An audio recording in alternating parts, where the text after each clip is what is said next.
Hello అండి, నమస్తే. నేను మీ Radha. Welcome to Radha food and beauty. నేను సెలూన్ నుంచి వచ్చేస్తున్నాను. అక్కడే కూరగాయలన్నీ తీసేసుకున్నాను అనమాట. మా వారు వెయిట్ చేస్తున్నారు చూసారా నా కోసం. 9 o'clock అనమాట. 11 to 9 o'clock షిఫ్ట్ నాకు వచ్చేసి. ఇంకా ఆయన తీసుకొచ్చేస్తున్నారు. ఇంకా పెరుగు డబ్బా లేదు, నలుగురికి కావాలన్నట్టు పెరుగు డబ్బా తీసేసుకున్నాం. అక్కడి నుంచి మా వారు నన్ను బండి మీద తీసుకొచ్చేస్తున్నారు. డైలీ నన్ను పికప్ చేసుకుంటారు. మీకు తెలిసే ఉంటుంది. ఇంకా డైలీ నేను షార్ట్స్ పెడుతున్నాను. ఎవరైనా కొత్తగా చూస్తే ప్లీజ్ సబ్స్క్రైబ్ చేసుకోండి. మా అత్తయ్య గారు పాప చేత గోంగూర పచ్చడి ఇంకా చాలా ఐటమ్స్ స్నాక్స్ పంపించారనమాట. అబ్బా ఎంత బాగుందంటే గోంగూర పచ్చడి చాలా ఎమ్మీగా ఉంది. మా అత్తగారు చాలా కష్టపడి ఇష్టపడి చేసి పంపించారు మా కోసం అనేది.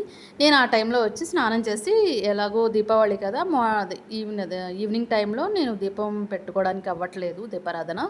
వచ్చినాక ఏ టైం అయితే ఏమైందిలే అని పెట్టేసుకుని భోజనం చేసేస్తున్నాం. Thank you so much.